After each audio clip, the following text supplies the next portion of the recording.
Louvado seja o nome do Senhor. Vamos falar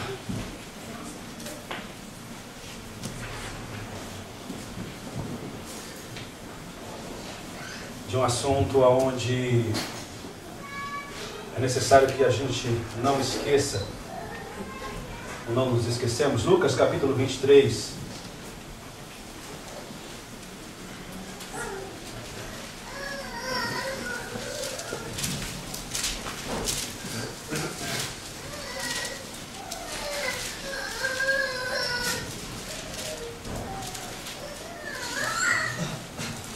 Lucas 23.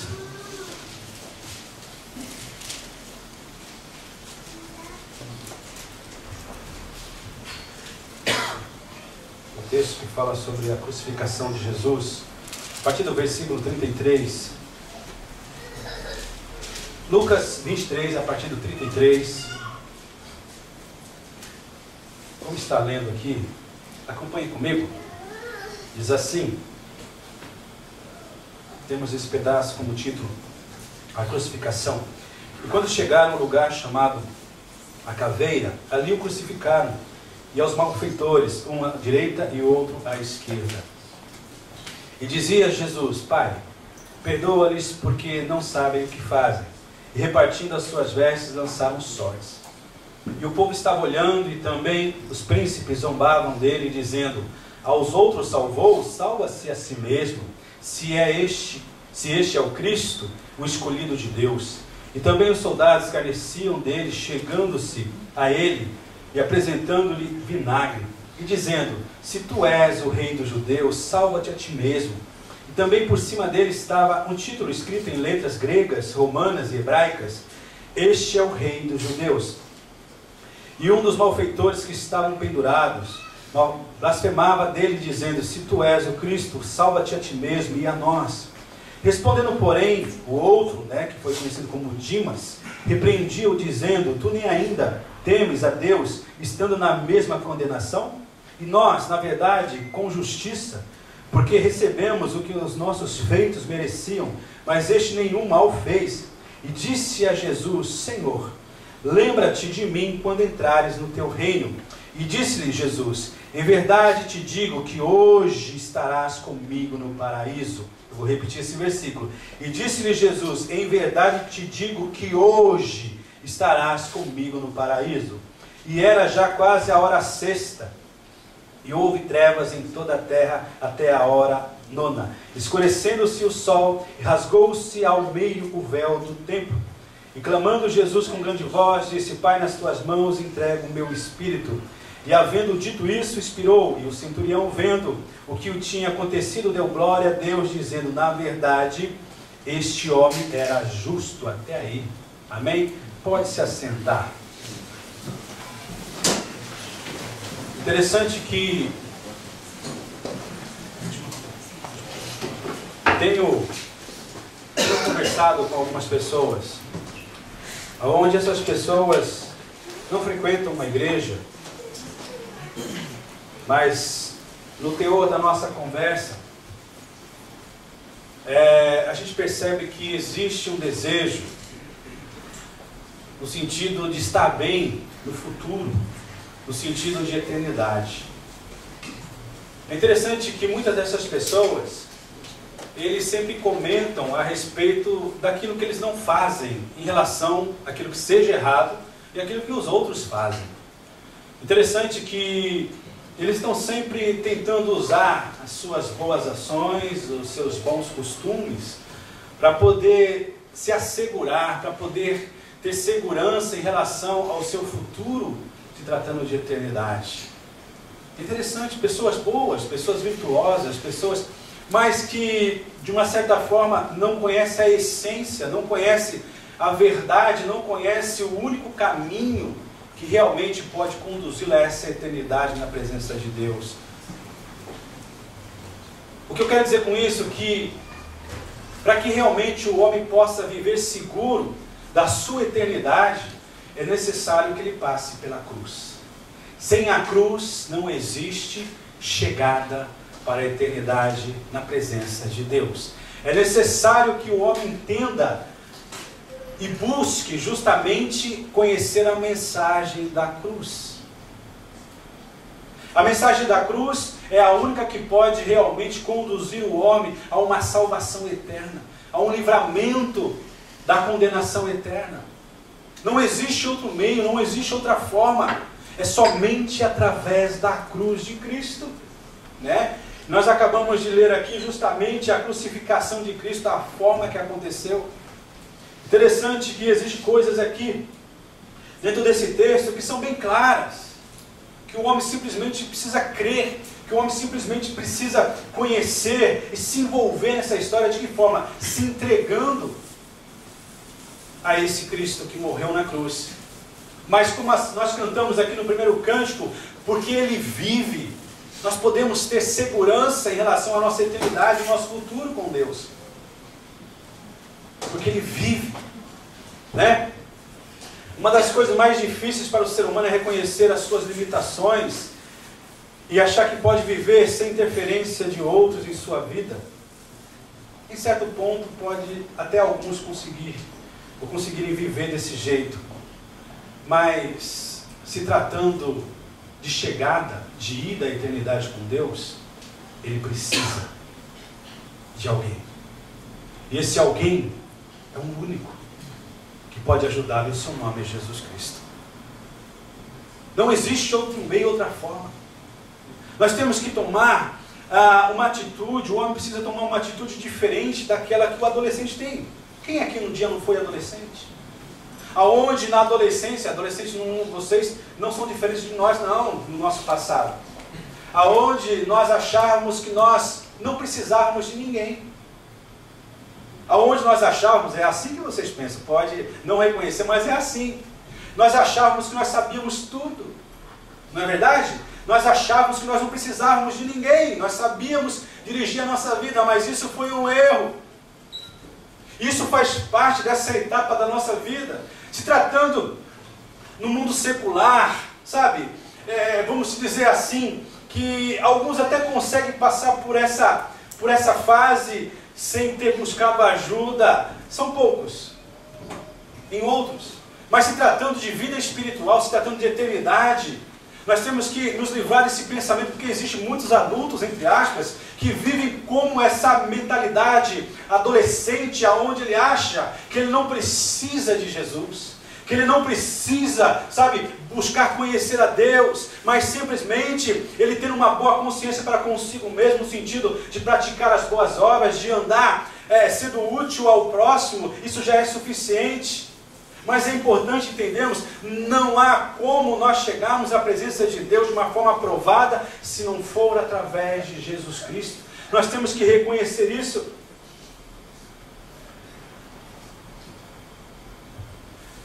Alguns se acostumam com essas características próprias da adolescência e não crescem, não atingem a maturidade, e se tornam excêntricos, autossuficientes e até um pouco antipáticos. Né? Porque realmente isso tudo são consequências de uma atitude, com todo respeito aos adolescentes, de uma atitude de um adulto adolescente, onde ele não reconhece a necessidade de Jesus. Estou fazendo um paralelo aqui, algo para que vocês possam entender melhor. Nós precisamos de Jesus. É impossível o homem mudar por si mesmo. É impossível o homem, através das suas próprias habilidades, chegar a um ponto onde realmente ele possa ter uma paz verdadeira no profundo do seu ser, da sua alma. Não existe. Para que realmente nós possamos ter isso que tanto nós procuramos, é necessário termos a Jesus. Não é verdade? Em João 15:5, quando ele fala que ele é a videira verdadeira, que o Pai é o agricultor, ele diz o seguinte, né? Sem mim, versículo 5, sem mim nada podeis fazer. Amados, o que nós precisamos é unicamente de Jesus. Nós precisamos de Jesus para chegarmos à presença do Pai Celestial. Nós precisamos de Jesus para vivermos o nosso dia a dia. Nós precisamos ter a Jesus como sendo o centro das nossas atenções, como sendo aquele que nos atrai, como sendo aquele que realmente tem a liberdade de nos aconselhar, como sendo o nosso padrão, o nosso exemplo maior. Nós precisamos de Jesus. Não tem como o homem viver de uma forma onde ele viva verdadeiramente seguro se não for através de Jesus. Nós precisamos de Jesus. O homem por si mesmo, o homem mesmo sendo de boa virtude, mesmo sendo, entre aspas, um exemplo na sociedade, mas se ele não estiver buscando a Jesus, se ele não depender de Jesus, ele não vai ver a face de Deus. Não existe outro meio. O mundo diz que todos os caminhos levam a Deus, mas isso é uma mentira do diabo. Porque o único caminho que realmente leva o homem a Deus, o seu nome é Jesus Cristo. João capítulo 14, versículo 6, ele diz: eu sou o caminho, eu sou a verdade, eu sou a vida. Ninguém vai ao Pai, ou ninguém vem ao Pai, a não ser através de mim. Se nós usarmos algumas traduções, coloca dessa forma: ninguém vem ao Pai, a não ser por mim. Jesus está mostrando aonde ele está junto do Pai. Ninguém vem ao Pai. Quando fala ninguém vai ao Pai, é quando está indicando. Mas existe uma tradução que eu gosto que fala: ninguém vem ao Pai, aonde Jesus está, na presença do Pai. Só através de Jesus, não existe outro meio, né? Jeremias 13, versículo 23, ele fala uma coisa para o homem pensar. Ele diz assim: por acaso o etíope muda, ou pode mudar a sua pele, ou o leopardo as suas manchas? Então neste caso vocês poderiam fazer o bem, estando acostumados a fazer o mal. Jeremias questionando ao povo. Vocês podem por si mesmos agradarem a Deus, podem simplesmente, ou melhor, consertar as suas vidas, mudarem os seus jeitos de ser, por vocês mesmos? Não! Sendo que vocês só sabem fazer o mal. Tendo um coração mau, como nós podemos ter essa virtude, esse poder para mudar a nossa própria vida? Não. Interessante que Paulo ele fala, 1 Coríntios capítulo 11, versículo 1: sede meus imitadores, como eu sou de Cristo. Paulo estava dizendo: olha, permita que a sua vida seja mudada, seja transformada, conforme Ele transformou a minha vida. Permita que a vida de vocês possa estar refletindo o poder desse Cristo que mudou a minha vida. Permita que Ele padronize a sua vida, como Ele colocou a minha vida como exemplo por aquilo que Ele fez. É importante nós entendermos uma coisa: muitas vezes, ou quase sempre, o que impede o homem de reconhecer a Jesus como sendo realmente a sua motivação é o orgulho no seu coração. O orgulho humano é o que impede que as pessoas reconheçam que são carentes. As pessoas cultas, ricas e poderosas têm mais dificuldades em reconhecer que são dependentes, inclusive de Deus, mas este não é um problema só dos ricos, não é verdade? Interessante que os fariseus, os conhecedores da lei, questionaram a Jesus a respeito da veracidade de quem Ele era. E Jesus falou: olha, se vocês conhecessem o Pai, reconheceriam em mim que eu fui enviado por eles. Vocês não são filhos de Abraão, porque Abraão regozijou-se, ele quis ver esse dia, que vocês não conhecem, vocês não conseguem reconhecer.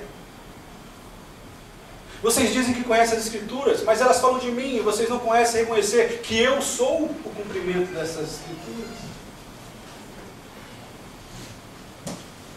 Importante, porque os fariseus, eles se orgulhavam no conhecimento da lei, mas eles não tinham vida, eles não conheciam quem realmente era o autor da vida, quem era a essência da vida, eles não reconheciam que Jesus era o Filho de Deus, o Messias, enviado por Deus para salvar Israel e toda a humanidade. Eles não conseguiam perceber, porque eles estavam orgulhosos em seus corações, eles se baseavam no conhecimento da lei, sabe, nas práticas religiosas, mas a essência eles não conheciam, que Jesus era a razão de todas as coisas, que Jesus Cristo estava ali para chamá-los ao arrependimento, mas o orgulho em seus corações os impediam de reconhecer e serem salvos. Alguns se esquecem até que o Criador é quem mantém a respiração das pessoas e conserva o seu coração pulsando.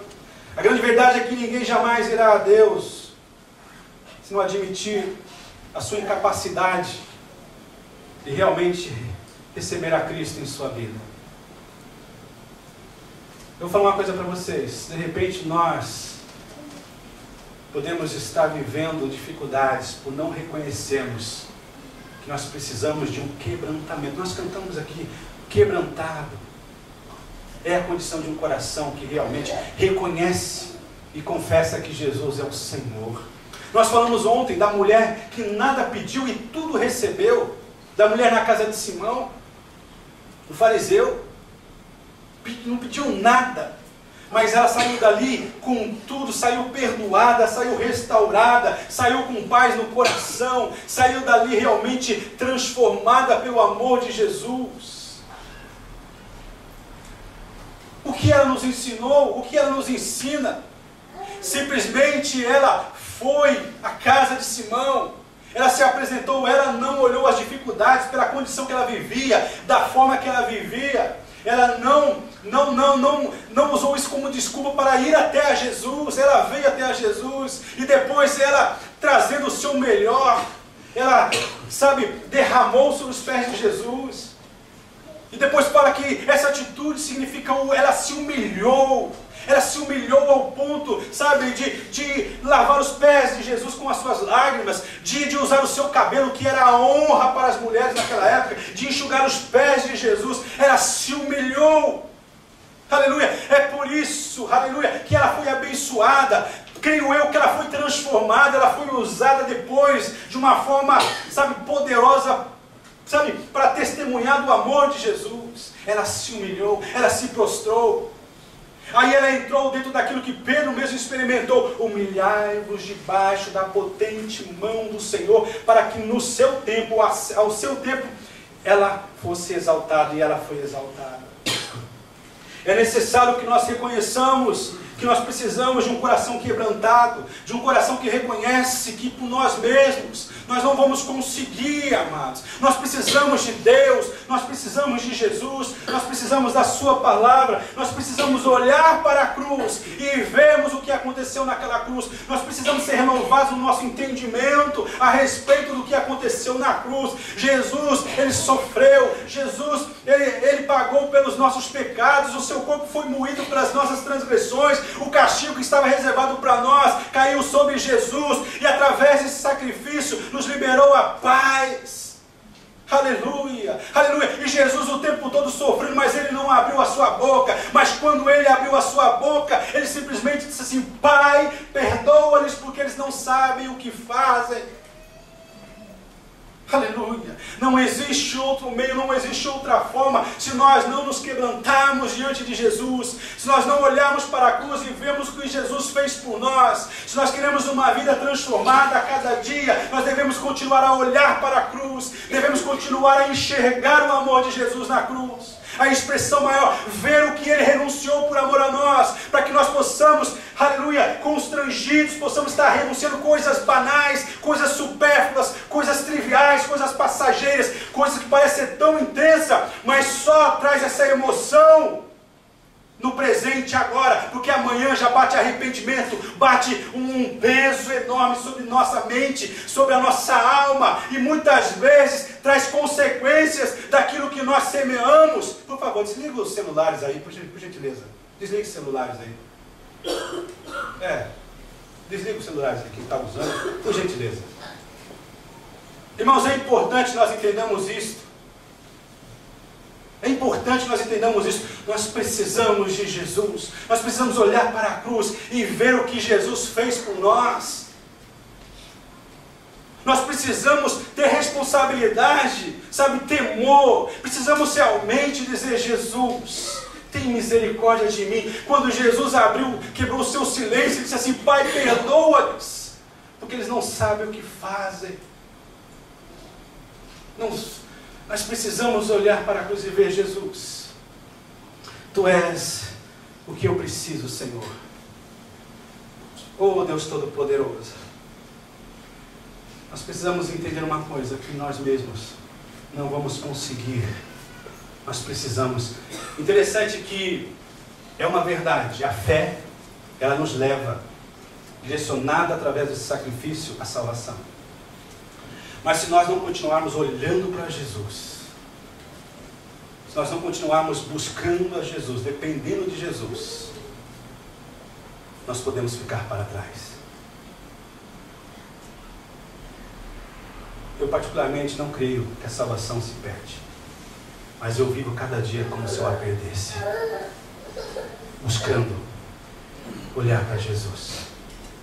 Eu quero que, sabe, ser cada vez mais atraído por Jesus.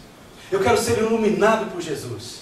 Eu quero chegar ao ponto aonde eu possa estar refletindo a imagem de Cristo, mesmo estando aqui nessa vida, mostrando realmente que Ele é a razão do meu ser, mesmo com todas as minhas dificuldades, com as minhas fraquezas.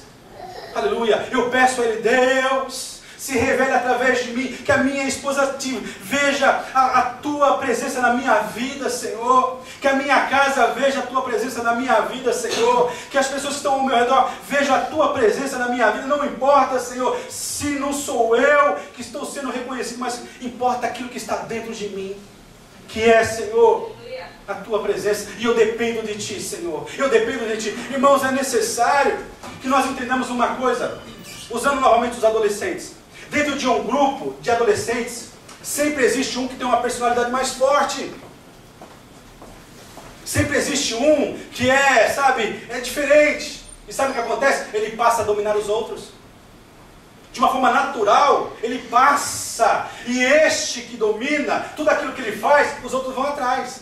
O que está na frente faz assim, o de trás também. Isso é algo natural. Aquele que tem uma personalidade mais forte, ele acaba influenciando os outros. Então nós temos que entender o seguinte: nós somos infinitamente mais fracos do que Jesus. Ele está à nossa frente. Nós temos que estar o imitando. Nós temos que pegar os trejeitos de Jesus, o jeito de Jesus pensar, o jeito de Jesus falar, o jeito de Jesus sentir, o jeito de Jesus em tudo. Nós temos que olhar para Jesus e sermos iguais a Ele. É comum uma criança, ela olhar para o seu pai, ela queira fazer a mesma coisa, vestir a mesma roupa do pai, o chinelo do pai. Ele quer ser igual ao pai. Tudo aquilo que o pai faz ou fala. Eu tenho um orgulho tremendo quando diziam assim: você é filho do Joãozinho, né? Não só pela aparência, mas sim pelo jeito. Minha mãe que olhava assim e falava: ixi, é a cópia do pai. Isso me enchia de orgulho, né? Puxa, que satisfação parecer com o meu pai. Parecer com o meu pai. Assim também tem que haver na vida daquele que tem entregue a sua vida a Jesus, daquele que reconheceu que Jesus é o único caminho para ele chegar ao Pai. Ele tem orgulho das pessoas dizerem: olha, você é a cara do Pai. Você é a cara do Pai. Existe uma moda de Hamas? Está gravando? Existe uma moda de Hamas, com todo respeito. Eu quero mandar um abraço para o pai também lá no Brasil. A gente até brinca que o filho dele nasceu da barriga dele. Porque é a cópia, a cara, é o jeito. Até a mulher fala: olha, como parece com o pai dele. Irmãos, espiritualmente falando, nós precisamos ter essa alegria, essa satisfação de nos parecermos com o Pai. Não precisa nem falar de quem é ser filho, né? De quem você é filho. Você é filho de fulano, né? Sou. com orgulho. Aleluia. Nós, por nós mesmos, nós não podemos conseguir essa transformação na nossa vida. Eu lembro de uma história interessante, deixa eu ver se eu consigo passar para vocês. Teve um rapaz que o seu carro estava bom, mas só que deu um problema justamente na buzina. Ele mexeu e não conseguiu arrumar a buzina. E ele lembrou, eu vou lá na oficina do fulano. Só que naquele dia estava uma chuva muito forte. E qual foi a surpresa quando ele chegou na frente da oficina?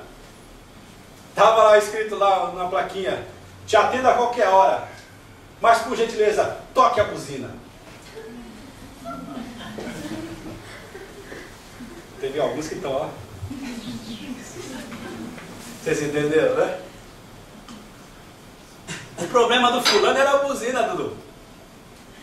E era justamente o que ele precisava tocar para que ele tivesse auxílio. Esse é o problema, irmãos. Nós não percebemos que nós não vamos consertar a nossa buzina por nós mesmos. Nós precisamos usar essa buzina para dizer, Deus, tem misericórdia de mim. E eu preciso de Ti, Senhor. Nós entramos em um ciclo vicioso quando nós dependemos e usamos só as nossas forças, quando na realidade nós precisamos de uma ajuda externa, de uma ajuda superior, de uma ajuda que nos conduza a uma saída dos nossos labirintos, das nossas dificuldades. Se quisermos encontrar a saída, encontrar o caminho, precisamos fazer uma entrega da nossa vontade a Deus. A origem da palavra entregar é justamente se deixar vencer, se render, se prostrar. O homem ele tem desejo de ser um vencedor, mas para que ele possa ser um vencedor, ele precisa perder, se tratando da eternidade. Ele precisa reconhecer isso. Só existe uma maneira de nós vencermos a Deus. É quando nós permitimos que Ele nos derrote, que Ele nos vença. Sabe o que significa isso? Reconhecer o nosso orgulho. Reconhecer que nós somos incapazes. Dentro do mundo secular nós até podemos usar das nossas habilidades para conseguirmos e termos sucesso. Mas se tratando de eternidade, não existe outra forma a não ser reconhecermos, nos prostrando, nos humilhando diante da poderosa mão do Senhor, para que nós possamos dizer a Ele, Senhor, Tu és o meu Deus, em Ti eu confio. Eu entrego tudo nas Tuas mãos, Senhor. Nunca sairemos do beco enquanto não desistirmos da ideia que podemos fazer alguma coisa para melhorar a nossa condição antes de procurar a Deus. Por que muitas vezes nós fazemos o buscar a Deus como sendo a última opção? Já percebeu isso? Muitas vezes a gente, não, eu consigo dar um jeito nisso. Aí eu consigo, falando com o ciclano, eu consigo usar da minha... Irmãos, Jesus, ou buscar a Deus não é a última opção. Buscar a Deus é a única opção.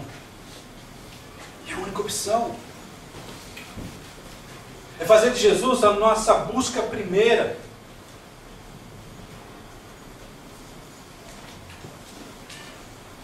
Nós temos que realmente reconhecer e dizer, Deus, eu me prostro diante de Ti. E não espere, olha, eu vou dizer uma coisa importante para vocês. Não espere estarem bem. Não espere estarem, sabe, numa condição aonde, sabe, não. Mas a Bíblia nos convida o homem, venha do jeito que você está. Jesus, ele fala, todo aquele que vier a mim de maneira alguma lançarei fora. Venha do jeito que você está, com os seus problemas, com as suas malas, com as suas mochilas de problemas, cheio de pedras. Venha, venha. Nós falamos ontem, Jesus ele fala, vinde a mim, todos vós que estáis sobrecarregados, que está cheio de pedra na sua mochila, na sua mala. Venha até a mim, traga os seus problemas, traga as suas dificuldades. Eu quero fazer uma troca com vocês. traga os seus problemas diante de mim, eu vou tomá-los, sabe? E vou dar a vocês em troca paz, alegria, equilíbrio, tudo aquilo que é necessário para o dia a dia, para que você se sinta feliz e satisfeito. Mesmo nos momentos difíceis, você há de experimentar a minha fidelidade. Eu libero essa palavra, diz o Senhor. Aleluia. Nós temos que ir a Cristo do jeito que nós estamos, do jeito que nós somos. Precisamos reconhecer que somos carentes através dos nossos esforços. Simplesmente nunca nos tornaremos pessoas melhores. Nós temos que parar de culpar os outros também, gente. Existem muitos que não estão vivendo o que Deus tem, porque está sempre culpando o governo, a sociedade, a esposa, o marido, o pastor, o vizinho, o papagaio, o cachorro. Está sempre culpando alguém. Lembro-me de um pastor que nós tivemos no seminário, que ele contando um exemplo, dizendo, olha, um cara foi no médico, dizendo, doutor, eu vou morrer. E o doutor, calma, vamos devagar. Por que você acha que você vai morrer? Ah, doutor, você não sabe. Aonde eu aperto, dói. Aonde eu aperto aqui, dói. Eu aperto aqui, dói. Doutor, eu vou morrer, tudo dói. O doutor, pera um pouquinho. Deixa eu ver o seu dedinho. Aí ele, pum. Aí debaixo da unha tinha uma ferida. É por isso que aonde ele apertava no corpo doía. O problema não é o corpo. O problema somos nós. O problema é termos humildade suficiente para dizer, Deus, eu sou o culpado. Eu sou o falho. Eu sou a parte fraca, Senhor. Eu sou o que vacilei. Foi eu que errei, Senhor. Deus se agrada disso. Deus se agrada disso. Sabe, nós temos que reconhecer dizendo, Deus, nós somos como esse dedo. Eu fiquei pensando, poxa, é uma verdade. Com isso nós vamos retardando o agir de Deus. Aquilo que Deus quer fazer, por nós insistirmos, e isso muitas vezes é fruto do orgulho do nosso coração. Nós precisamos dizer, Deus, eu não quero mais culpar ninguém, eu não quero mais, sabe, me justificar, eu quero me prostrar diante de Ti, dizendo, Senhor, a começar de mim, muda corações, a começar de mim, transforme vidas, Senhor, a começar de mim. Aleluia. No princípio do meu casamento, sabe, tudo é maravilha, não é verdade? E eu estava com algumas coisas dizendo, Deus, muda minha esposa. Oração de homem, né? Muda minha esposa, muda minha esposa. E Deus falou, deixa eu tomar de da saia, ó. Não, maior. Eu quero mudar você. Deixa que ela eu cuido. Foi difícil, tá? Até hoje, Deus está indo trabalhando. No começo do meu ministério, vamos lá então. A igreja tal, cheia, tal, e vamos que vamos, tal, e aquele negócio todo, a gente se desdobrando, leva a gente, traz gente, aquele negócio todo, e sabe, as pessoas só questionando, e achavam que era minha obrigação, sabe, que nem assalariado eu era, mas eu fazia e tal. Eu falei, Deus, eu estou cansado. Teve um dia que eu busquei uma pessoa na casa dela, lá no Cobroló do Judas, já chegando lá em Minas, aqui no Japão. Então eu peguei a pessoa lá, foi no culto, e ela já falou, eu não levo a carteira na igreja para não dar dinheiro para o pastor. Nem dá vago. Aí Edson, até pensei no ajudante do Davi para...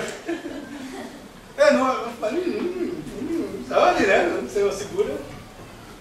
E outra coisa, foi na igreja, voltou, e aí me perguntou, olha essa foi, falei, meu Deus do céu. Pastor, o pastor tem alguma fazenda no Brasil? Aí eu contei, 1, 2, 3. Falei, tenho. Ah, é? Tipo assim, né? Pra fazer, tá vendo? Ah, é? Aonde fica? Falei, nos céus. E o pior não é isso, Rosa. Eu fui entregar ela na casa dela. Parei na frente da casa dela. Não mora aqui não. Eu falei, como não mora aqui, mulher? Eu peguei você aqui nessa esquina, mas eu não moro aqui. Aqui não é a minha casa, eu não moro aqui. Aí, lá eu tinha um cara do tamanho do Eduardo assim, mas só que era morenão, fortão. E ele sentava lá no último banco da vaga, só olhando para mim no retrovisor. Fala assim, pastor, me dá liberdade para jogar essa mulher da janela. Depois ele falou, pastor, estava seco para pegar aquela mulher. Eu falei, calma. E no fundo eu queria, até peguei, né? Deus tem misericórdia. Mas resumindo a história, eu fui chorar nos pés do Senhor Jesus. E Deus falou o seguinte para mim, você faz para quem? Para mim ou para o homem? Para Deus, é para ti.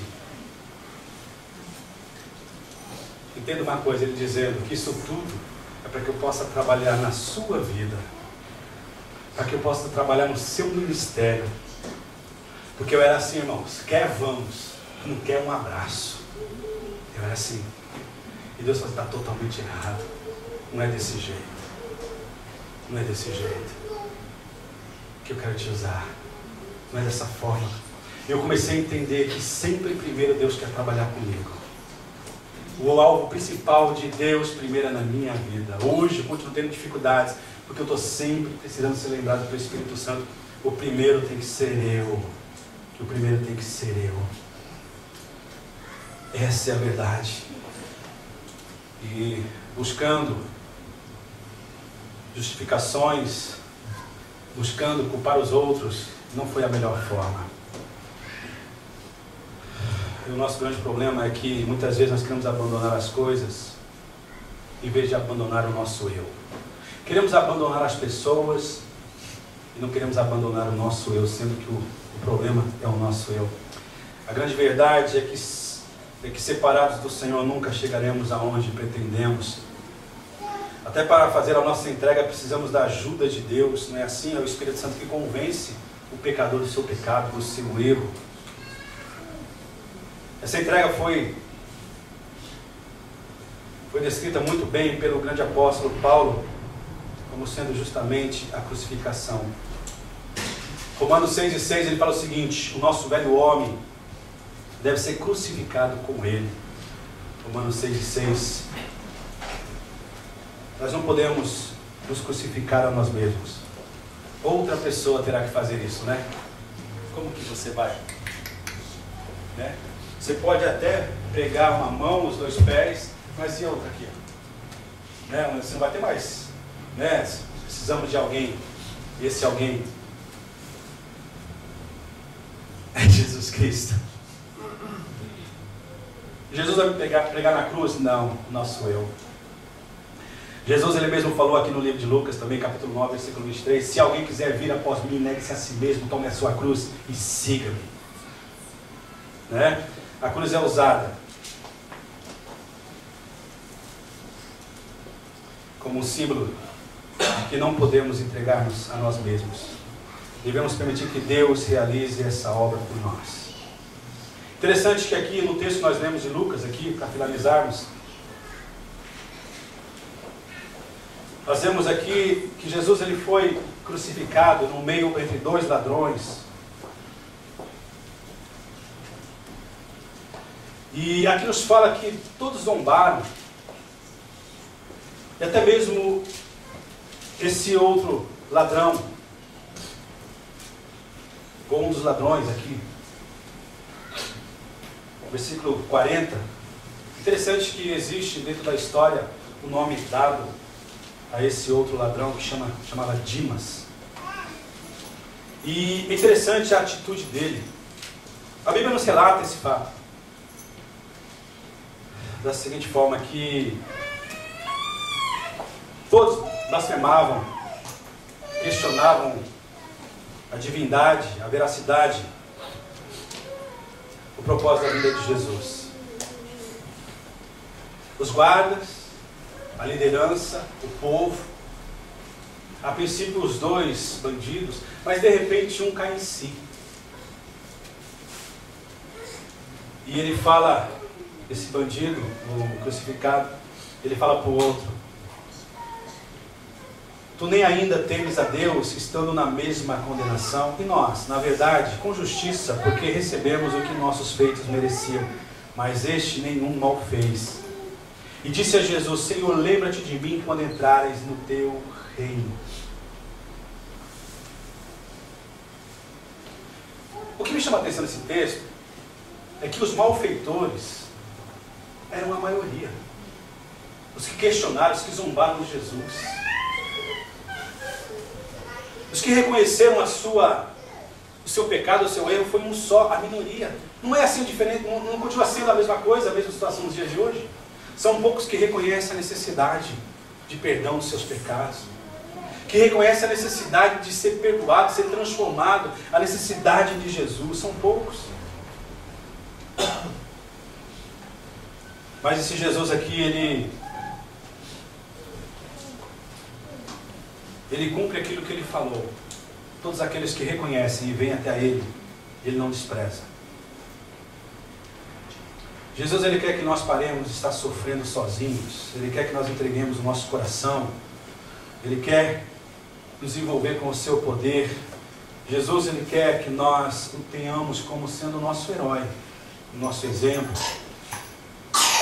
aonde nós vamos entender e viver que ele venceu o inimigo no Calvário. A vitória maior que nós podemos ter e viver, nós não temos que lutar, mas simplesmente crer e aceitar que foi através de Cristo. Foi no Calvário, foi naquela cruz. Se até agora nós temos resistido, ou você tenha resistido de entregar a sua vida por completo ao Senhor, reconheça apenas que você precisa de Jesus. Esqueça das suas desculpas, dos seus argumentos. Você pode até ter razão em algumas coisas, mas de acordo com a palavra de Deus, se prostre diante do Senhor Jesus. É dele que vem o poder que nós precisamos. Mesmo estando aqui, você pode estar agarrado ao passado. Você sabia que tem coisas que estouram no presente, mas que o princípio não foi ontem?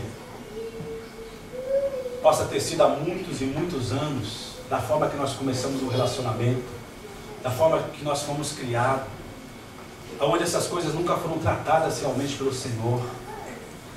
Mas o Senhor está dizendo: olha, entregue nas minhas mãos. Sou eu que quero fazer essa mudança, sou eu que posso fazer essa mudança. Nós precisamos entregar o controle da nossa vida ao Senhor Jesus.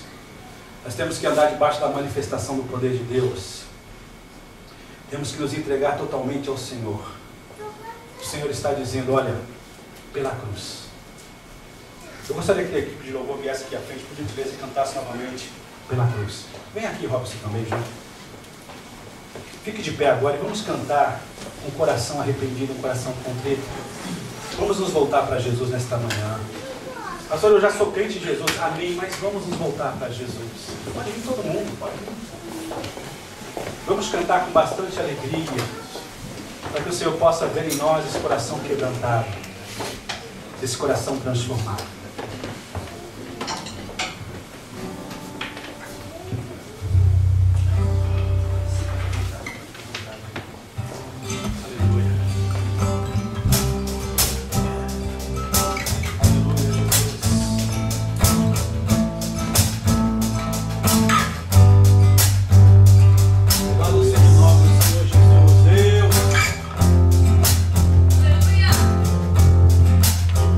Para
riu e eu, sem palavras, me aproximo.